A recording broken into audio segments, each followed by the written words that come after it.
The transfer portal is officially open for business. Where's your roster looking at right now? Are they looking to add? Are they hoping to hang on to some of their top guys? Is one of your top guys already in the transfer portal or announced that he's intended to enter the portal? This thing is buzzing right now, man. College football is a year-round sport, and the second portal window is the best example of that. We're glad to have y'all here. It is April 16th, 2024, the last one on the face of the planet. I just mentioned the portal is open for business, and we have got the authority source on all things transfer portal, Pete Nakos, joining the show here in give or take 30 or so minutes. We put Pete towards the back end of the show because by nature of how this whole thing has run since it's existed, the portal that is, I don't think we're going to have a quiet morning when it comes to this portal. So glad to have you all along for the ride, man. Like I said, we got portal intel stacked within the show. The spring games, the first round of spring games rather, were played this past Saturday. You had spring games in Athens, Georgia. You had Coral Gables, Florida. You had Gainesville, Florida. You had Alabama with their A-Day. A lot of spring games being played. And another round of spring games coming up here this upcoming weekend that we'll talk about on Sunday. But what did we learn from that first round of spring games? And spring games are always a little bit tricky because the best way I can describe this is you're looking for symptoms, right? You're looking for symptoms of what your team might end up being in the fall. It's 15 practices. A lot of these teams have new faces. A lot of these teams will have new faces when they get to the fall. But what can we gauge? What can we learn from that first round of spring games? Got a couple of thoughts on that. Also, when it comes to a team that had their spring game this past Saturday, I mentioned Alabama already, man. I had my questions about Jalen Milroe. I had my questions about how he would fit in Kalen DeBoer's system. But I'm telling you, man, after visiting Tuscaloosa, after seeing the A-Day, I think he's set for a massive 2024. I really do. So we'll talk about that here in a minute. Also, Ohio State, their quarterback room is loaded, for lack of a better term. They're stacked in that quarterback room. A lot of guys that could probably go play somewhere tomorrow. Where do things stand right now? Because Will Howard transferred in from Kansas State during that first portal window, but he hasn't been named the starter. Devin Brown, I thought, looked pretty solid in that spring game. Julian Sands coming on strong during that spring. Had a lackluster spring game. Had a very freshman-esque spring game. So where do things stand out there in Columbus? We got some thoughts on that. Also, to finish out the show, man, what are the toxic traits of us as college football fans? Like, we're not above reproach here on this show. We have a fair amount of self-awareness, I like to think, when it comes to our own faults and our own blind spots. We'll talk about that together and have some fun here towards the end of this thing. But like I said, man, we're glad to have you all a part of this, man. It's college football every single day of the year right here on this platform, the On3 YouTube channel, right here on this show, The Hard Count. So if you're new, you're finding us because of the beautiful thing that is Portal Monday, Portal Tuesday, whatever it is today, round 2. We're glad to have you. Make sure you're subscribed. Let's lock in. Let's have a phenomenal spring portal window. Let's start right there, man. The transfer portal, as I mentioned at the top of this show, is open for business. Names are continuing to file in as I'm even having words come out of my mouth. But what are some of the big names that we need to take note of, and what's the latest intel on some of those big names that we already knew were going to enter the portal? Dallin Hayden, running back at Ohio State. Took a look around that room, saw Quinshon Judkins enter in from that first spring portal window, or from that first transfer portal window, rather, pre-spring. Went through spring practice. Travion Henderson is a 1,000-yard back when he's healthy, and he's like, listen, man, I want to get some carries. I want to have a chance to kind of be the guy, you'd have to believe. So he has since entered the transfer portal, and per On3 Steve Wiltfong, keep your head on a swivel for the Fong bombs this time of year, he's heard from a couple of schools, Colorado, Auburn, Louisville, UCLA, Virginia Tech, and Georgia Tech. I don't expect that to be the only schools that he hears from. Auburn's an interesting one that jumps out to me because in the SEC and in Hugh Freeze's offense, you need depth at the running back position. You got Jarquez Hunter, but what if he goes down? What if he has the wear and tear that you expect throughout the course of a full season in the SEC? You need to be at least 2, maybe 3 deep in Auburn's running back room. And Dallin Hayden, man, I mean, he didn't have a ton of playing time last season, but we've seen him have a lot of success at different points throughout his career at Ohio State. He's had multiple games where he's filled in for injured backs in that room and had over 100 yards against Big Ten opponents. So Dallin Hayden, a name to keep an eye on. Those are the schools that he's hearing from. Auburn's the one that I'm watching most closely there, just from an intrigue and from a fit standpoint. Speaking of fit, Penn State needs to, in my opinion, be on the attack mode when it comes to adding wide receivers in the portal. They took a step backwards with Keandre Lambert-Smith entering the transfer portal yesterday as a grad transfer. The reason why it's such a massive loss for Penn State is because Keandre Lambert-Smith, from where I'm sitting, was your most explosive weapon offensively. He averaged 12 yards a catch last year. Y'all, Penn State as an offense averaged 6.5 yards a pass. Good for like 80-something in the country. Not great. So if you want to maximize Drew Aller and his arm talent and all that he has under the hood, you got to have somebody that can put some pressure on those safeties, lighten the box for those running backs, and just have a balanced offense. They didn't have that last year, and they're taking, again, a step backwards now, losing the most explosive offensive weapon in Keandre Lambert-Smith.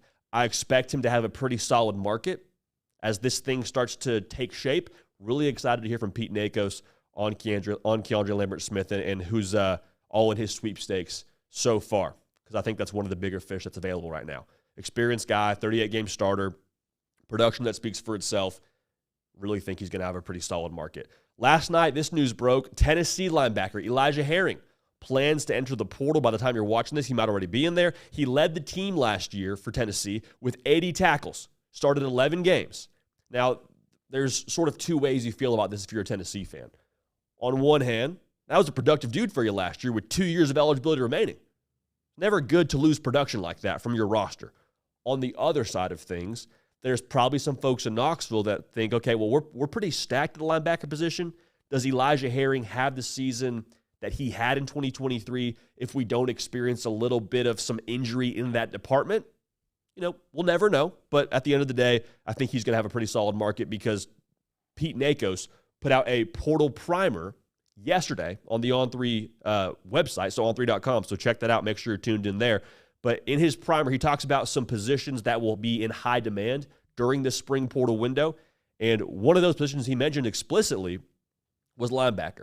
So Elijah Herring, we'll see what his market looks like. But from the looks of things, it'll be pretty solid as we sit here early on in this transfer portal cycle. Georgia running back Andrew Paul, he's going to hit the portal.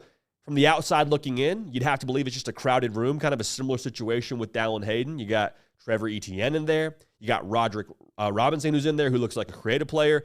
And Andrew Paul has 3 years of eligibility left, was a very high-profile recruit. Says, okay, I probably want to see the field a little bit sooner rather than later. So he's 5'11", 218 pounds, really solid running back physically. I love the way that he runs the football and gets downhill. The thing with him is, I think when you talk about the excitement at Georgia around that running back room, Andrew Paul was typically a name that got mentioned in that conversation. And when he was mentioned, it was usually in regards to depth. Because I think Andrew Paul leaving Georgia today, Georgia fans are like, that's a bummer, we wish him well. But in November, when you got X amount of players dinged up and you got some running backs that are feeling the wear and tear of a season, that's when you're like, man, I wish we had kept Andrew Paul on our roster. We'll see what his market is. The interesting thing here, too, to mention, he's transferring from an SEC school. Quick refresher here for those of y'all that have been tuned into the portal coverage. You cannot transfer in this second window that we're in unless you're a grad transfer from an SEC school to another SEC school. So if you're Tennessee and you're looking for a running back, Andrew Paul, you can't take him because he's transferring from Georgia. The backup quarterback market is gaining a little bit of buzz. Jacoby Criswell started his career at North Carolina, was at Arkansas last year where he drew rave reviews behind closed doors with his arm talent. Former 4-star recruit. He's entered the portal. Wisconsin quarterback who was previously at Oklahoma, Nick Evers, is a guy who I thought was really impressive coming out of high school, also a 4-star recruit. He's got 3 years of eligibility. He's hitting the open market, and we'll see where both those guys end up. We said this a lot on this show. There were a lot of people trying to tell you, hey, this portal season is going to be crazy, going to be chaos, going to be the most chaotic portal season we've seen to this point in its existence. I'm not telling you that it won't be chaotic. I'm not telling you it won't be crazy. But I think there was maybe this thought out there that the college football public was led to believe, hey, the 5%ers of college football rosters, those All-American kind of guys, they're going to hit the portal, and you're going to have to fend for yourself. Will it be crazy?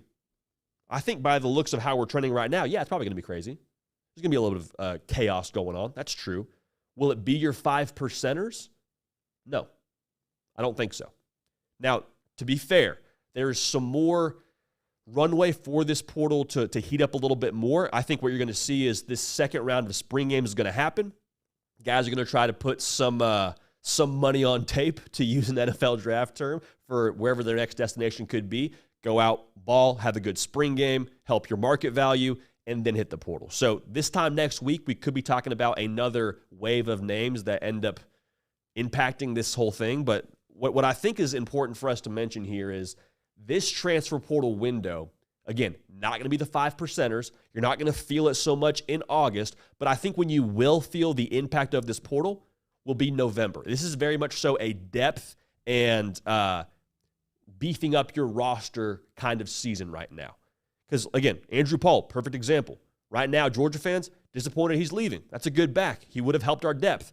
Doesn't matter so much against Clemson as much as it's going to matter late in the year when you're playing in Atlanta for the SEC championship and you got a couple of backs that are dinged up. You're saying, man, I wish we had Andrew Paul. So November, December, late October, that's what this portal cycle I think is really going to feed into. I don't think it's you're going to go and fix your quarterback position right away, go and get your star All-American guy that didn't get the money he wanted, so now he's in the portal. One more time, I'll say this. We've said it on different shows. I'll say it again for those of y'all that are just finding us. We're glad to have y'all here. Make sure you're subscribed. The reason why you're not seeing the 5%ers hit the portal right now, and when I say 5%ers, I'm speaking to the top 5% of college football rosters from a talent perspective. The reason why you're not seeing them jump in the portal is because they don't have to hit the portal to find out what they're worth. If I am an All-American quarterback and I'm not happy with my current situation, and I want to know what kind of market I have for myself, I can go and talk to my trainer, my agent. There's some kind of back channel I can work to talk to a coach and say, okay, I want to make sure I get what I'm worth. What can X school offer me? Again, I can have all these conversations through back channels before I even hit the portal. So you don't see All-American quarterback A and his name go, intends to enter the portal with the Hayes Fawcett graphic or Pete Nakos breaking it. It doesn't happen. It happens behind closed doors, and we never even catch wind of it from a public view. So with that being said, those things get handled. The other school, I would have to believe that All-American quarterback A plays at, says, okay, that's the number they're offering you. We're going to match that. Never even becomes something that hits the Twitter sphere. So top 5%ers, no. Crazy, yes. Depth is the key word for this portal season. Portal season, man. It's a wild time. It's a very, very wild time. And again, Pete Nakos is going to join the show here in right around 23 or so minutes. We're going to keep a good pulse for what's going on in the world of the portal as I'm checking my my socials to make sure no craziness broke as we're on the air. Caden Proctor, for those of y'all that are tuned in live right now, surprise, surprise, he has officially entered the transfer portal, and per his social media has given every indication that he will transfer back to Alabama, which is where he played all season last year as a true freshman, and that's a very big pickup for Kalen DeBoer and company. So spring games. We had a nice little round this past Saturday. We got another little buffet this upcoming Saturday. These are the two big spring game weekends. If you've been subscribed to the On3 YouTube channel, we got immediate reactions for you Sunday morning. We watch all the games. We get in here Sunday, give or take, like 7 a.m., and we just rattle off all of our instant reactions to have that ready for you. So if you're new, welcome. Make sure you're subscribed. Yes, we talk about spring football games here. Yes, we're a little bit sick in the head for college football, and you're tuned into a college football show during the month of April. We deserve each other. So let's keep a good thing rolling. Now, speaking of spring game learnings from this past Saturday, I want to start in Gainesville, Florida, because I went on the Paul Feinbaum show yesterday, and I talked with him a little bit about some of these SEC spring games, and Florida's one that we mentioned, and I said this. I was like, I really believe that I'm probably one of the last people on this branch, so I'm totally fine with that. I'm not leaving Florida for dead. The over-under win total, call it what you want to. Last year, call it what you want to. Say what you want about Billy Napier and the temperature of his seat or whatever. I think Florida is in a lot better position to be successful than folks want to believe. Now, the schedule was the Hunger Games, so we'll talk about that when it comes time to talk about that. But from the spring game itself, it is very obvious this offense is going to run through Trey Wilson. You might know him as Eugene Wilson. I call him Trey Wilson. Bottom line, get number 3 of the football is pretty much how they're going to operate this upcoming season. He had 11 targets in the spring football game. Spring games, more often than not, are you get the starters a little bit of burn, get them a couple targets, get them out of the game, evaluate your depth. Trey Wilson on a what would have been for most places a light work kind of day. He got 11 targets, over 100 yards receiving, caught a long touchdown, got you fired up if you're a Gator fan. That's important in the SEC. You got to have a fastball. You got to have some explosivity offensively, something that I don't think Florida's really had a ton of in the last couple of seasons outside of Anthony Richardson, to have a real playmaker on the outside like a Trey Wilson. Ricky Pearsall was great last year. Do they have somebody else to go with Trey Wilson to maximize Trey Wilson's abilities? Because if you can just key on number 3, that might, not age as well as you would like it to in Gainesville in terms of your offensive game plan. Footnote for you from the Florida spring game, I think the defense looks improved. And I think Florida fans probably feel a lot like Rod Wave. Your heart been broke so many times, you don't know exactly what to believe. You're like, I don't want to be optimistic about our defense, JD. I don't want to believe something that's going to end up breaking my heart when we play games in October. I hear you, but I think when you look at that spring game, it's okay to feel some optimism. It's okay to be excited about your young dog and Pup Howard transferring over from South Carolina and having a pretty decent spring game and having a tied or a lead tackle number that tied for the high of the game with 6. So all in all, they'll be better personnel-wise. If you're a Florida fan, excuse me, if you're a Florida fan, I think it's okay to draw some optimism from that. Let's stay in the SEC. Georgia, the Death Star out there in Athens is fully operational. We are more than fine pounding this drum for the entirety of this spring and all the way into the fall, because I'm telling you right now, from a roster perspective, from an experience perspective, there is not a better team in America than the Georgia Bulldogs. It's spring. That's a pretty definitive statement to make, but I think the spring game, did the offense look incredible? No, but I think the roster overall provided enough to hold you over to get you excited for the fall. Going back to my point, the Death Star that is the Georgia roster is operational. That defense, they lose some production for sure, but those young bucks, man, CJ Allen being one of them, he's going to be very good in Athens for a very long time, as long as he wears that G on his helmet. The offense is the big thing I want to focus on. Very obvious what Trevor Etienne brings to the table here. A little bit of a burst out of the backfield, both running and catching the football. Carson Beck has some more tools to throw the ball to. Colby Young, transfer wide receiver from Miami. They threw him a 50-50 ball. He went up and got it. It was a thing of beauty. Got the crowd fired up. Dominic Lovett looks like he's going to be wide receiver 1 for them in terms of production. You lose Ladd McConkey. You lose Brock Bowers. Dom Lovett now being able to build on what he did last year in terms of understanding of the offense, chemistry with Carson Beck. That's going to pay off. He had a massive spring game, had over 100 yards receiving, and had a touchdown catch in the back corner where he pinned it against the defender with one hand. They both ran into the fence. It looked very painful, but it tied the game up. It was clutch. It was a dime from Carson Beck, and Dom Lovett is a name that I think a lot of fans in Athens are getting fired up about right now. Very, very complete is Georgia as we sit here in the spring. Speaking of complete, man, Ohio State defensively, they're very complete. We're going to talk about the quarterback room a little bit later in the show, but that Buckeye defense, man, you already brought back most of the main characters from that unit that was top 10, top 5 in the country a season ago. JT Tuimoloau, Jack Sawyer up front, they're trench monsters. Davison Igbenogson is just, a definition of what a modern college football corner is supposed to look like with how lanky he is. You add in the best player from the transfer portal, Caleb Downs from Alabama. If you were trying to eval the offense and trying to eval the quarterback position, it's a tough day to do so. 1, because the wind was bad, but 2, that secondary pretty much put a lid on things the whole day and said we're not allowing any big plays, we're not allowing any highlight plays outside of, Emeka Egbuka having a nice little one-handed catch. Basically, what I'm trying to tell you is they forced check down after check down after check down, and that was pretty much the story of the day if you were watching the first team offense. So all I'm trying to say here is they're going to be elite yet again. So you can bank on that Ohio State defense. If it takes a while for the quarterback position to solidify, you're in good shape on defense holding it down on that side of the football. Miami, the Cam Ward era has begun.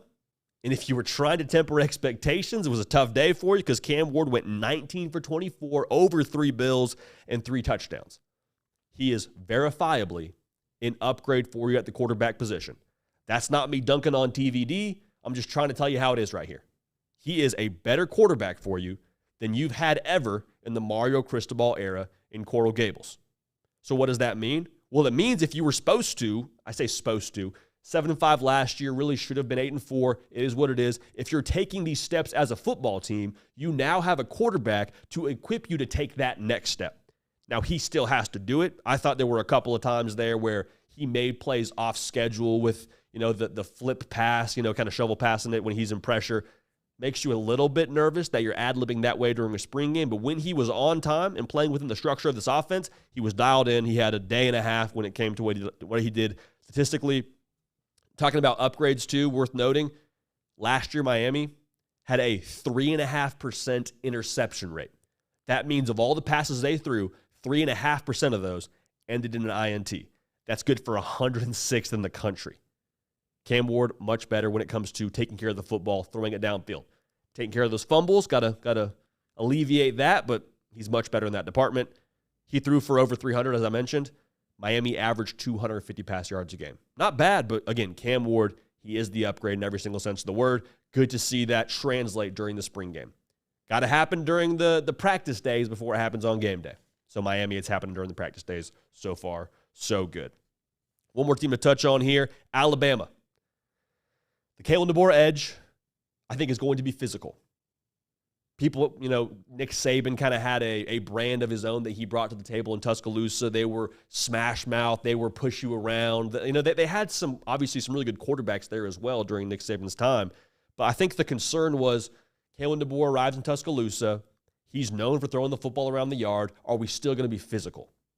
Never mind that they won the Joe Moore Award last year at Washington for the best offensive line in the country. Are we still going to have that Bama edge to ourselves? Well, I think the thing that we can take away from the spring game is it's there if you want it. And based on how they ran the football, it's going to be there in the fall. They are legitimately 3 deep at running back.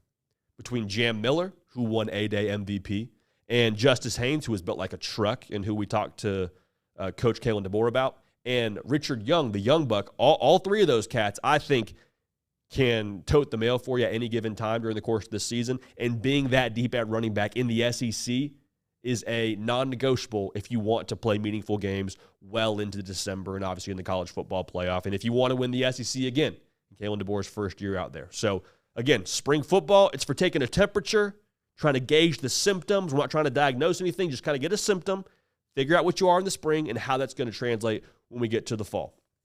But again, spring games, round 2, is set for this upcoming Saturday. So very important now to be subscribed to the On3 YouTube channel because we will have immediate reactions for you as soon as we get some, not as soon as we get some, as soon as we watch those, we'll have an instant reaction for you the morning after. So come hang out. We'll have a real good time.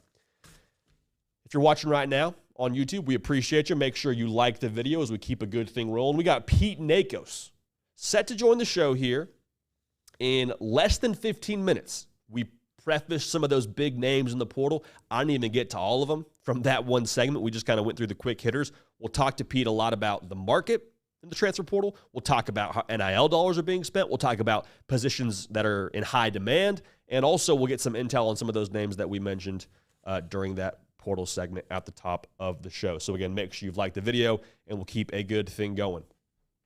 Mentioned Alabama in our last segment from their A-Day. And as we moved from the A-Day and some time passed and we came in here on Sunday morning and did our reaction, and I thought more about it and I watched more Jalen Milroe and I thought more about the conversation we had with Kalen DeBoer, I think this offense is going to work. And I don't mean just work in the sense of, it'll be serviceable. Jalen Milroe will be enough of what you need. Like, I think that this is offensively in Tuscaloosa a powder keg of an operation. And I think it could be dynamite when it comes to what they're going to do in the fall. Sometimes things that don't seem like they should go together come together and then just work beautifully. Because you look at Kalen DeBoer's offense, and they threw the ball, again, I've said this a lot on this show, the last 4 years, they've thrown the ball north of 40 times a game. That's kind of been how they operate in Kalen DeBoer's offense. From Fresno State to Washington, and both those quarterbacks he's had, very different kind of players than a one Jalen Milroe. Jake Haener and Michael Penix Jr., respectively. Jalen Milroe is a specimen. He's special when he runs the football. He's a good passer, but my concern was, how is that going to work? The best comparison I can make for how this is going to work in my mind, French fries and milkshakes.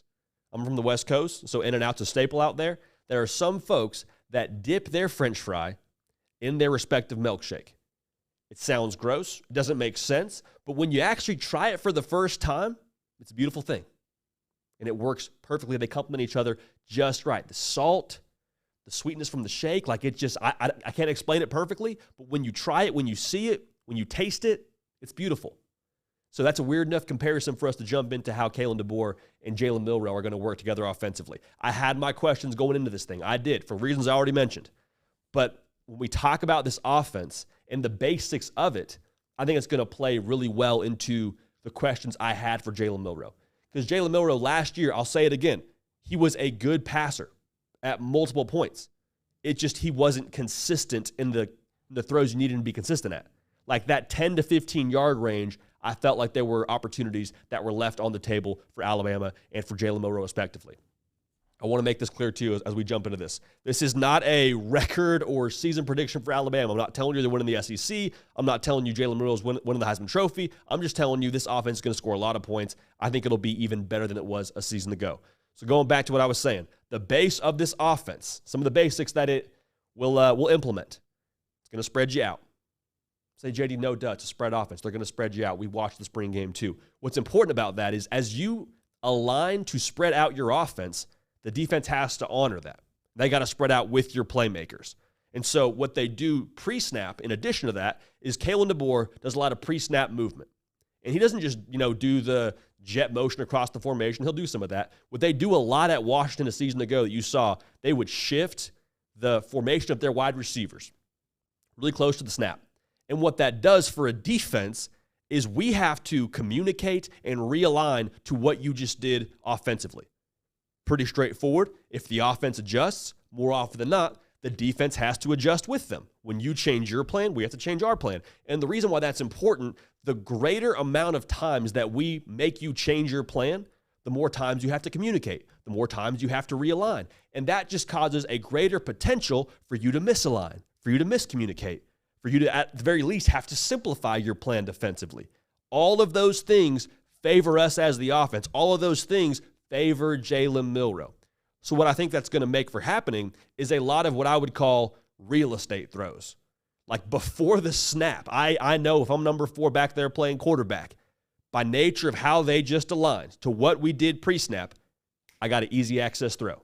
I got that 6-yard hitch route. I got that in route. I know where I'm going with the football before this play even starts. What they're not going to ask him to do is make a bunch of NFL throws. Hey, Jalen, layer that football over the linebacker in front of the safety and just past the corner. He may have some plays where he has to do that, but that's not going to be who he is throughout the duration of this season. They're going to give him, again, easy access throws, consistently repeatable throws that are going to be easy yardage and set up good situations for the offense. So in addition to that, another layer of that is the ability to push the ball deep. Like when you have to miss a line or if you have to spread out and you get the matchup you want, that's when the deep ball starts to kick in. That's when we can really start just tossing missiles at you and scoring big touchdowns. And that's the thing that I think people saw last year from Michael Penix Jr., and he did that at the highest level I saw last year in the college game. But it's important to remember now, Jalen Milroe has that in the bag too. Like for all the things that Alabama fans will tell you about Jalen Milroe, one of the gripes they won't have with him is his ability to throw the deep ball. There was a point last year where I think he was like 70% when it came to passes over 20 yards. Dude is accurate when it comes to throwing the deep ball. So all that's to say, what Michael Penix Jr. did at an elite level last year, Jalen Milroe, from what I saw, already does that well. It's not going to be this massive learning curve of, okay, can you throw the deep ball, Jalen? No, he can. Offense is going to allow him to have some of those shots. He'll take them. They'll make a fair amount of them. Pretty straightforward. Now, here's the important part about this when it comes to Jalen Milroe fitting in this offense. As you stretch out a defense by how you align, the best way to say this is it makes the defense thin at a lot of levels. There's not a lot of backup plans for all those gaps and all those lanes when it comes to running or passing. You don't have a lot of two guys, you have a first line of defense and second line of defense. It's usually a lot of just across the board. We're pretty thin. Here's the thing about thin things. Thin things tend to be fragile. They tend to break more easily. And so if you give us a thin defense, there's probably going to be some lanes for Jalen Milroe to take advantage of with his legs. And that's kind of the secret sauce here that's hard to define. They're going to play to his skill set. They will, I promise you. You're not going to trot Jalen Milroe out there at quarterback and have no plan to take advantage of his legs. We didn't really see that during the spring game because Kalen DeBoer told us we're just installing the base offense. We'll get into the fall and we'll start to play a little bit more to those strengths. But at the end of the day, if you're going to make the defense thin, and I got a quarterback that can hurt you when you are thin defensively, think about the LSU game, that's when we really start cooking. That's when that secret sauce, that unquantifiable quality that he has, really starts to hurt you and take shape and cause you to score a lot of touchdowns. So that's the crazy part about this. There's some of this that we can't really trace back with Kalen DeBoer from different stops. There's some things that he just is going through at Alabama that he didn't do at Fresno State, didn't do at Washington. He's going to kind of have to adapt to Jalen Milroe. But all things considered, they're going to set him up for success. They're not going to ask him to do things that he doesn't do well. And there's a lot of things that Jalen Milroe does do well, for the record. Last part of this is kind of a little subplot within this whole thought around Alabama's offense being extremely potent. The playmakers for Alabama have to do their part. As much praise as Michael Penix Jr. got last year, as much of it was deserved because he was on fire last year, they had some dogs on the perimeter. I mean, Jalen McMillan, Jalen Polk, Roma Dunze, a lot of guys that won their matchups and won contested footballs in the air for their quarterback. I'm not saying you got to have 3 NFL wide receivers if you're Alabama, but I do think you got to have a couple guys step up and make plays for their quarterback and make the defense nervous they're going to make plays for their quarterback. Jeremy Bernard, transfer from Washington to Alabama, is the guy I'm watching most closely. He had a great spring game. I think he had 3 catches and north of 100 yards. Had a nice little a couple highlight plays where he caught one over the middle. There was a deep post that was contested. He came down with it. Caught a deep crossing pattern from Jalen Milroe that I think was probably the play of the A-Day if you're a Jalen Milroe stan. All that's to say, they got a good basis for that, I think, at that wide receiver room. But as this portal's open up now, keep an eye on Alabama and that wide receiver market. I think they're going to be aggressive just in the portal period, but I'm very curious to see what the wide receiver market looks like and how aggressive they are on that front, because I think they're going to add some playmakers. So with that being said, Jalen Milroe, going to be a stud for you. Truly believe that. Going to be a stud for you. And Alabama offensively will be extremely potent. I've seen the light. There's no way around it. I've seen the light. I'm a believer in Jalen Milroe. I'm a believer in that Bama offense. The one governor I'm watching here is how much that defense is able to hold up their end of the bargain. Probably another segment for another time, but we are believers in Jalen Milroe. We're buying stock and feeling pretty good about doing so. All right. Portal Pete. Pete Nakos is about to join the show here in give or take 5 or so minutes. Before we get to him, though, I want us to have a conversation together about the Ohio State Buckeye quarterback room. Because if you tuned into spring games this past Saturday, there was like 80,000, I believe, in the shoe. It was absolutely electric to watch, even from the comfort of my own living room, and seeing Fox do an awesome production for that. I think that Ohio State, when it comes to their quarterback room, is in a very intriguing position, but I think the answer is actually pretty straightforward when it comes to who's going to be the starting quarterback. You got options, though. To quote Jack Harlow, you got options, all right? So I think they have legitimately 3 different individuals who could probably all play somewhere tomorrow within that quarterback room, maybe 4, depending on how you feel about a Lincoln Keenholz and Julian Sayin. But Devin Brown, I think, had a really good spring game. Just full transparency, I'm a Devin Brown guy. I think that he's kind of gotten a bad rap since getting to Ohio State. Last year, you heard a lot about his playmaking ability and what he could do behind closed doors. Made it a battle of sorts. It went all the way into the fall for Ryan Day and Kyle McCord, but like at the end of the day, wasn't ready to play. It's okay. It's not a sin to not be ready to play at Ohio State when you have a guy who's been there longer than you in front of you. It is what it is. Played in the game against Missouri. I was really hoping we'd get to see what he could do in that game. Unfortunately, gets hurt, and Ohio State doesn't have their best showing. Worth noting they were without their best wide receiver in that game too, Marvin Harrison Jr., but I digress. Julian Sayin, you've heard a lot of buzz around him. One of the top quarterbacks from 2024, enrolled early at Alabama. Nick Saban retires. He transfers short-term signee style to Columbus, and he's made some real noise during spring ball, and there's a reason for that. Like, you don't hear true freshmen around, that program having the buzz that they have for no reason, just to kind of pump up a true freshman. They got options in that quarterback room. And I think it's worth noting, too, Julian Sayin getting reps in the first half of that football game should tell you a lot about the kind of spring game that he had, or the kind of spring, rather, that he had. Now, speaking of the spring game, there's a lot of hype, a lot of expectations. People are talking about him. Ryan Day is talking about him being in the mix for that quarterback position.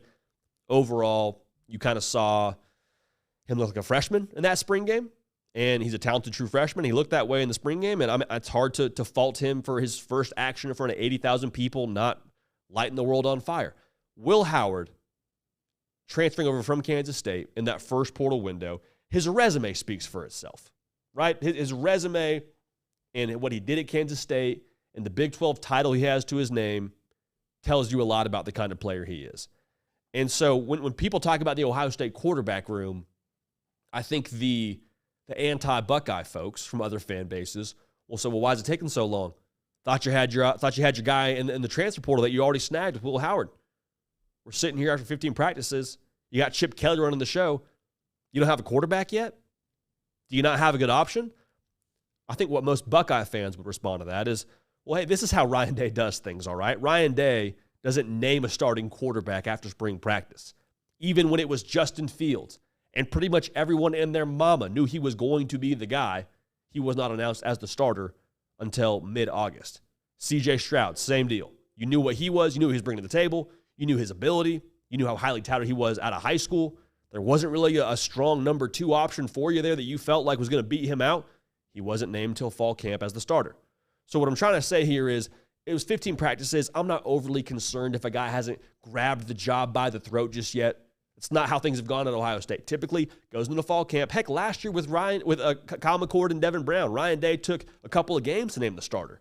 So they typically will let things bake a little bit longer, play the long game, and eventually name a starter when they get further and further closer to the season. Now, you want a guy to win the job, and I think it's also worth mentioning here, Chip Kelly, he's the new offensive coordinator. He's working with the quarterbacks. He's only been there for 15 practices. He's still getting a gauge for everyone in that room. So the fact they haven't named a starter should not be concerning. I don't think Buckeye fans are concerned, and I think all the noise you hear around that is, it's just bitter people saying bitter things, to be honest. So when we talk about Ohio State going forward now in the quarterback room, I told you at the top of this thing, I think there's an answer there. I think they know where they're going, and I think it's Will Howard until it's not. That's no shade on Devin Brown or on Julian Sayin, but let's just be real here. Devin Brown has been in that team for a while. Julian Sayin is a true freshman. If Devin Brown was your guy, I don't think you go out and grab a Will Howard. If Julian Sayin was going to win the job, I don't think that was going to be something that you probably were leaning on going towards anyway. It would have been an uphill battle for him to somehow win the job, period. The thing with Will Howard that should be encouraging for Buckeye fans is you know what you're getting with him. He's got a 4-year resume when it comes to what he's done at the collegiate level. You're not guessing about who he's going to be when the lights come on. And that's important for Buckeye fans, man, because with how good this roster is, with what you have in the backfield, with what you have at the wide receiver position, you don't need to hope that your quarterback can get it done. You need the smallest degree of variance as possible playing quarterback for you to drive this Ferrari. Now, Kyle McCord last year, you felt like maybe was a little bit more of a game manager than you would have liked with how potent that offense could have been. I think Will Howard brings more to the table with his legs and pushing the ball downfield and the experience. All those things factor into him being the right guy for you at Ohio State. All right? Worth noting, too, because he hasn't won the job yet, it's been 15 practices. He's also acclimating. He's also getting up to steam. But whoever takes that quarterback job, again, I believe it's Will Howard, they're set up for success. Like I alluded to a second ago. That running back room, Travion Henderson, Quinshon Judkins, those are some guys you want to hand the football to consistently and set you up a lot in 2nd and 4 and 3rd and 1. Like that's a good place to be. Emeka Ibuka, he's a 1,000-yard receiver when he's healthy. Jeremiah Smith caught like a LeBron James comp during the spring game broadcast. That doesn't even make sense, but that tells you how highly people think of him within that program and on the outside looking in from what they've heard about him. Ryan Day, whoever he starts at quarterback, again, I think it's Will Howard, but if there's any pushback on who folks believe should be the starter or isn't named the starter, just understand now, Ryan Day and the pressure he has on him to beat Michigan this year, He's making a calculated bet with who he names a starting quarterback. They're going to be the guy to beat Michigan. So I promise you, as much as Buckeye Nation cares about who's the starting quarterback and how strongly they feel, I promise you, Ryan Day feels 10x those emotions and 10x that pressure. So I think it's Will Howard. To recap it for you here, if you felt like you had an answer in the room or you thought you were going to play somebody else, you wouldn't go out and get a Will Howard. You had your starting quarterback coming back from last season if you wanted to. They're pushing the envelope. I think Will Howard presents the smallest degree of risk for you, and I'm excited to watch what the Buckeyes do here in 2024. I would expect, again, I'm making a prediction here, I expect Ohio State to name their starting quarterback, true to Ryan Day's routine, sometime in August, and I'd be wildly surprised if it's not Will Howard. So we'll keep an eye on that, but I think, let's just say this. Will Howard had a lot of suitors coming out of the portal. A lot of folks wanted his services, and not a little deal that Ohio State was able to land him. Speaking of the portal, man, we got a lot of things going on right now, and I promise you there's nobody that has more things going on than Pete Nakos, who is everything reporter here for us at On3. I call him Portal Pete. Welcome now to the show to present some intel, present his insight, and just bring the juice, period. Pete Nakos. Pete, what's going on, man? Are you sleeping at all? Did you get any REM last night, or are we just jumping right into it? Portal season started at midnight Eastern. I stayed up till 12:30 with the hope someone would go in the portal. And shout out to my Minnesota walk-on guy who went in. He kind of made it feel worth it. And then I was up at 5:30 waiting for some random compliance department to kick things off. And the Indiana compliance department delivered at like 6:45. But here we are. We're ready to rock and roll. Talk some transfer portal. Let's get going. Let's go, baby. How about the Indiana starting us off strong, man? Well, I want to start right there. Has anything happened in the last 40 minutes? I haven't checked my computer. I was assuming there'd be a steady influx of names. Anything outside of Caden Proctor? I see we got some. I just refreshed my Twitter screen that was on the On3 Twitter account. You got a report with some Keandre Lambert-Smith news. What's the latest there? Yeah, so Keandre Lambert-Smith is the Penn State grad transfer wide receiver, led the Nittany Lions in catches a year ago, went in the transfer portal yesterday, reported this past Friday that he was expected to go in, and just talking to someone close to Keandre who knows the situation, was told that Georgia, West Virginia, Texas A&M, Auburn, and Colorado are some of the first teams who have contacted him in the first 24 hours. And he's automatically the best available wide receiver in the portal. He has a ton of upside. He also has 1 year of eligibility remaining, and really can come in and be wide receiver one, I think, for a lot of programs. And when you look across the board, wide receiver is pretty high on some of the needs for some of the top teams in the country. And yeah, I think he's the kind of guy who's going to be able to pick where he wants to go. At the same time, he's obviously going to want to go to a place that has a proven quarterback where he knows that the ball is going to get thrown his way quite a bit, and feels like he can contend for a CFP berth, right? And that's what he was trying to do at Penn State, and that's where he's going to look now. I'm really curious to see where he ends up, man. It's a pretty high-profile list of schools that you just mentioned there. I'm really curious about what Auburn does in the portal. I want to talk about portal players here in a second, but you mentioned the position market and how it fluctuates from running back to the trenches to even quarterback from different portal windows and portal cycles. What are some of the positions that you're watching most closely and that are going to be in the highest demand? Because you talked about it in one of your most recent articles on on3.com, kind of a portal primer for the folks. What are the positions that are going to be hot commodities this cycle? Yeah, running back is really high up there right now for a lot of programs, right? Just a proven veteran rusher who can come back in and really make an impact in the running game really quickly. Programs can never have too many linemen. They'll tell you that whenever you talk to them. So definitely a premium in the trenches. And I think when you talk about the spring transfer portal window, the way I look at it, and a lot of coaching staffs do, is right. December's to restock the talent pool. April is kind of this time to really go through with a fine tooth comb and just try to figure out, okay, do I need more depth on the line? Do I need a running back who can make an instant impact? those little spots like that are that this is the time to do that. This is the last time you can do it before fall and the season really gets going. The one other position I've heard a lot about, JD, everybody right now kind of seems to like they would love to have a great linebacker, but there are not like there's some really good linebackers out there, but no one's really heard of any really good ones going in the portal just yet. So that will be one thing to keep an eye on. I would expect if I'm not going to name any names, but if someone with a really good resume jumps in, I would imagine that their recruitment is going to be pretty high profile. That's so fascinating. Is it a thing where kind of similar to the offensive line and defensive line, just the physicality and the duration of a season now is causing that to be like a higher demand position with this expanded playoff and just longer season period? Is that kind of the way this is trending? Yeah, I think you're right on that. If you want to win a national championship now, like you mentioned, you got to play 17 games. And I think that kind of adds up over time. And at the same thing, too, like you want a defense that week in, week out can deliver. And you know this just as well as I do, but you need the depth. Yeah, it's a wild time right now to be looking for some extra talent. And I think the narrative across the college football public was like, hey, buckle up.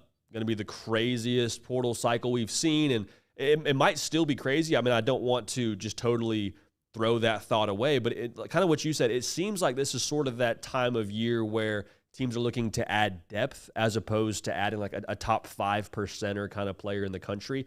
Is that, am I on the ball there, or is it going to be a thing where we see some big names pop up here after that second round of spring games and some big names jump in there? I think that overall this talent pool is not going to be comparable to what we've seen in the wintertime. That said, I think that this is going to be a slow burn. There's a lot of big programs that don't have spring games until this upcoming weekend, Michigan, Texas, among others. I'm not expecting there to be like a power four starting quarterback to jump in, if that gives you a little bit more context. Yeah, it seemed like last year. Oh, yeah. Sorry, I cut you off there, Pete. Go ahead. No, you're all good. I was just saying, obviously, we can be surprised, but at this point, I just don't expect that. Yeah, like last year, it kind of felt like you saw some of those guys at, quote unquote, lesser schools like Cam Ward at Washington State, and you're like, okay, maybe he's one to keep an eye on. You'd have to believe the demand will be pretty high. But you were talking about with me when we're discussing this whole thing leading up to this portal cycle, backup quarterback kind of having a little bit more buzz. I mentioned Nick Evers earlier in the show, Jacoby Criswell earlier in the show. Two guys that were 4-star recruits at their respective classes. Is it a backup quarterback market for the most part this spring, Pete? And are they drawing some pretty good NIL attraction on that front? Yeah, I definitely think it's a backup quarterback market. I think what people need to consider too is when you see a Nick Evers or Jacoby Criswell go in, everyone is like, okay, they're going to a G5 school, and they may as well. I mean, they're very talented quarterbacks who can do a lot for a program, but at the same time, I think we need to see how the backup quarterback market kind of like shuffles itself out right now, JD, right? Ohio State and Alabama have some of the deeper quarterback rooms, but what if two of those guys leave? I mean, Nick Evers and Jacoby Criswell are really talented guys who could easily step in and compete for a backup job right away at one of those programs maybe. And I wouldn't expect decisions from them immediately. Yeah, I'm watching Michigan, man. I'm just so fascinated to watch their spring game that's coming up and see where they're at the quarterback position, because as much as they have some unproven production that's returning, they still have a lot of pieces where it's like, hey, if you got some of these guys back, like a Colston Loveland, like a Will Johnson, like a Kenneth Grant, like might as well go get a quarterback that can capitalize on that much talent and go try and make a run at a back-to-back national title kind of thing. Is Michigan to be in the portal quarterback market you're just estimating here, or what's the latest when it comes to how that could shake out for a team like Michigan? I think that Michigan is going to be in the quarterback market if the right quarterback jumps in the portal. I think they really like Alex Orji. I think that Sharon Moore is really handling this well and realizes that he can't lose his entire quarterback room just to add in one guy. I think Jaden Davis has a lot of upside. I think they're trying to handle that delicately, and it's going to be something to monitor throughout the next few weeks. But by no means do I think it's if someone goes in there immediately going. I think it has to be the right fit in the right timing. No, I mean, that makes sense. When you talk about other teams, though, that could be going into attack mode this transfer portal cycle, any names that you're consistently hearing from a program perspective? Yeah, Washington, Alabama, Michigan would really love to add some wide receivers, I know. So, like, that kind of group of schools that were really impacted by Nick Saban's decision to retire are the programs I'm keeping an eye on. And then you always have to bring it up, but Colorado lost like 6 guys in the portal this morning. Like, I think Deion Sanders and crew are going to have to dip into the portal to field a complete 85-man roster. Yeah, I'm fascinated to watch Colorado because this time last year it was like a lot of names were popping up, and then it came out, well, hey, we were told we didn't have a spot anymore. You know, Coach Prime is kind of letting us know where we stand, and we're not on the roster anymore, so we're jumping in the portal. Curious how much of that goes on, and curious how many of those guys are leaving on their own accord. Last question for you, Pete. When it comes to the NIL market, if I'm a big boy and I can play offensive or defensive line, and I'm about my money, I might think about holding out until this spring window to maximize my dollar amount. Is that something that's happening? I mean, is it just the offensive and defensive line is demanding the most capital, or what position groups in your mind are going to be the high-priced items? Yeah, I think you hit it right on. I think that the linemen are definitely going to be some of the most sought after, and because of that, they'll probably have a good premium attached to them. So yeah, I think you're probably onto something if you're a lineman who's really talented who might wait out for the spring portal, because I can almost guarantee you're going to have a pretty good line of suitors the minute you jump in. Golly, man. I'm like, as you're on the screen, I'm like scrolling the socials to make sure I'm not missing someone that's jumped in that I want to ask you about. Anything that you think we need to keep our head in the swivel for, Pete? I mean, just open floor here. Any wise words from Portal Pete? The one thing I would tell everyone to just keep an eye on, and this isn't like overly insightful, but because of the nature of college sports right now, JD, and you and I have talked about it so much, we could see an athlete threaten to go in the portal and then maybe stay because they get a couple extra dollars. Or we could see an athlete we never saw go in the portal because they weren't fully paid out the money they were promised. So while we sit here and talk about like maybe we don't see a power forward starting quarterback go in, just remember if we do see a couple surprises, the context really matters, and NIL isn't everything, but it definitely has an impact on the portal. Head on a swivel. It's portal season, baby. It's portal season. Hey, make sure you're following Pete Nakos to stay up to date for all things transfer portal. Extremely critical all year round, but especially right now. Pete, caffeine source, are you a coffee guy? Are we going 5-hour energy? Are you caffeine pills? Like, what's the sustenance to keep you rolling right now, man? What's the fuel? You know, I drink coffee. I know Trey Yanity has offered me some caffeine pills from time to time, your producer, but yeah, I'm passing on those at the moment. Okay, well, hey, try anything once, twice if you like it. That's all I'll say. Pete, thanks for making time, and very, very excited to tune in with you here throughout the course of this portal cycle. Sounds great, man. Thanks so much, JD. Have a great day. Pete Nakos, baby. Portal Pete, I'm telling you, notifications on, follow him on Twitter, all the socials. Make sure you are dialed in. Extremely, extremely critical. Like I said, all year round, but right now, especially as I keep a side eye for those of y'all watching live on YouTube to the social channels to make sure we don't miss something that happens when it comes to the portal. Okay, so no matter moments here, going to get to your questions. Got time for a few of those from this live chat. Nick Brake will join the show in a matter of moments. But I thought that it would be appropriate for us as we enter into transfer portal season, as recruiting kind of gets some steam at the high school level. We're playing spring games. I thought it would be best for us to, as a college football community, have a look in the mirror moment and just say, you know what, yeah, we are a little bit toxic. Nothing wrong with that. We all have a little bit of toxic traits to us, but what, as college football fans, do we specifically do that we can laugh at ourselves and laugh at maybe your buddy who does this, and it's just a little bit of overkill. The first thing that I think that we do, man, as college football fans, we're great at this. We love piecing back together the previous season with an alternate reality. Like, it's always, hey, if this one play went differently, and I've done this on this show for a couple of different teams because I think there's some salt to it, but there's some guys that will take a 5-7 season and talk themselves into how they could have been 9-3. And how they maybe should have been 9-3. Hey, if that field goal goes in, we beat that team. We get some momentum. We get some confidence. Our quarterback probably plays better because he got a win instead of a loss. He starts throwing darts. We beat that next team. We go on a hot streak like, hey, man, maybe that's the case, but it's a little bit more likely that your defensive line just couldn't stop anybody, and that's why y'all missed a bowl game. I'm not naming a specific team because I don't have one in mind, but I'm telling you, as toxic college football fans, we're guilty of this. It's great. It's what we do. But just keep an eye on that when it comes to the self-evals this spring. Another thing here when it comes to how toxic we are as college football fans, this is like legitimately toxic. There's always that recruit that you were in the top 2 for, top 3 for. Maybe if you're really ambitious, you were in the top 5 of the Hayes Fawcett graphic that dropped for that kid, and then he narrows down his list. You're not in that top 3, or he doesn't pick you when it comes to landing that commitment when he grabs the hat on signing day. And the thing that you hear a lot is, kid wasn't a take. Hey, he didn't. You know why he didn't commit to us? Because he wasn't going to play. He didn't commit to us because we actually didn't have an offer for him on signing day. I'm not telling you that isn't true like some small percentage of the time, but for the most part, man, the kid just made a decision best for him and his family. Was NIL a factor? Yeah, maybe.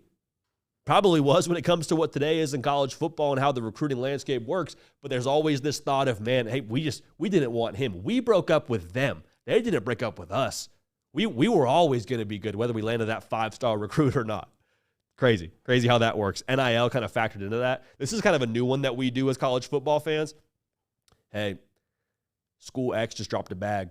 No, he wanted to come to us. Mom and dad, we saw him wearing our gear over the course of this past weekend on the socials, and we feel like he was coming to us, man. But at the 11th hour, so-and-so came through and dropped a bag. Let me be clear. That does happen. Bags being dropped in the NIL world, it's a reality. But the thing that I don't understand now, and the thing why it's toxic, is because when you complain about a bag being dropped and being outbid by another school, that means, 1, it was a matter of money. 2, because it was a matter of money and they had more than you and you weren't willing to spend to land that recruit, what are we talking about? What are we arguing? What are we complaining about here? It was a matter of money. You didn't meet the price point. That other school did. It is what it is. Just because you didn't pony up for the 5-star recruit doesn't mean you get to be salty that someone else did, man. That's capitalism, right? Or I think it's capitalism. Free market. It is what it is. Let's not complain about that. That's toxic. Last couple to get to here. Folks that question the play calling / the demeanor of the coach, toxic. And I get it. It's human nature. We're sitting here as fans. We're not playing on Saturdays. We can only affect the outcome so much, so we got to look to somebody to blame. And the thing that is just wild is, hey, why did they call that play? Hasn't worked all year long. You might have a point there. It might have not worked, but that coach or that coordinator has dedicated probably 80 hours during the course of that week to be best informed and best positions to make the right call for that specific moment. So if you think someone else would have worked, yeah, probably so. Maybe so. I think you can have a point there that play against that defense didn't work. But at the same time, man, you haven't put in the work. You haven't put in the 100 hours during the week to be able to call that play for that coach. He has. He's got all the information and then some. He knows his team. So calling the plays from the couch, man, I get it. I've done it before too, but it's toxic. It's not something we need to really take part in as college football fans. And also, it's just kind of a bad look, if we're going to be honest here. Last thing, questioning the demeanor, as I mentioned a second ago, toxic, man, because the thing is, a coach's demeanor is always viewed through the lens of how well that football team is doing. Baylor's Dave Aranda is a perfect example of this. When I was in Waco and was covering Baylor, I think it was during the COVID season, won like 2 games. It was bad. It was very bad. And everybody is like, man, Dave Aranda, he's just not emotional enough. He's not fiery enough. He doesn't have the juice and the leadership it takes to win football games here in this power conference that is the Big 12. Doesn't have it. Wish he did, but doesn't have it. He's not a leader. Players don't respond to it. And then you fast forward the tape 1 year later, they win the Big 12 title, and everyone's perspective on Dave Aranda had totally flipped. He's stoic, man. Hey, you see on the very last play there on that goal line stand, he didn't even flinch. They poured Gatorade on him. He didn't even crack a smile. Like he's even keel. He's unflappable. He's stoic. That's why he's such a good coach. You win, you're stoic. You lose, you're soft, you're unemotional. Dabo's a great example too. You win, you do things your own way. You're a culture guy. You're fun to be around. The players love you. You lose, you're corny. You're out of touch. Like questioning the demeanor, toxic. But it is what it is. We're human. We're college football fans. We're one of a kind. And nothing like college football, nothing like college football community as a whole that we're glad to be a part of, and we're glad that y'all are a part of here. All right, so let's get to y'all's questions now. Here, got time for probably 3 of these. The man producing this entire show, the man responsible for everything happening that you're seeing here on the YouTube screen and you're listening to via podcast, Nick Brake. Nick, what's going on, baby? What's going on in the chat today? We got some good fodder, some good banter. Got some good questions too. I don't want to waste any time. I love it. The truth says, if Iowa can be a top 50 offense here this season, how good can they be in general? Whoa. If Iowa could be a top 50 offense, if Iowa could be a top 50 offense, Cade McNamara probably put it together and was throwing it around the yard. They'll be in that Big Ten title conversation. They'll be in that college football playoff conversation. I don't think they win the Big Ten. I don't think they have enough roster talent to get that done. But I do think that they would probably ruin somebody's chances of getting to Indy. So I like that question. That's a great one. Iowa top 50 offense. They would throw parades. They would throw parades on campus there if they got that done. This question from Ferris says, Did Ryan Day make a mistake by having one freshman quarterback with no black stripe and the other with a black stripe? Not a great political move by the coach, in Ferris's opinion. Ferris, appreciate that. I see where you're coming from. You're like, hey, we got 2 freshman quarterbacks and one lost his black stripe. You're clearly favoring one of those quarterbacks. For those of y'all that are listening and don't know what I'm talking about with the black stripe, really quickly, losing your black stripe on your helmet is essentially your rite of passage. It means you've done things the right way on the field and off the field, and you've progressed to the point where you can be officially considered a Buckeye. Julian Sayin lost his black stripe pretty early in the spring. Aaron Nolan still hasn't lost it. That doesn't mean that Aaron Nolan's not going to still have a great career at Ohio State. It's not meaning that Julian Sayin's going to play before Aaron Nolan either. But it does mean that Julian Sayin has done enough in practice during the spring, and I guess based on how you're defining this thing, I guess he's done enough off the field to be considered a Buckeye.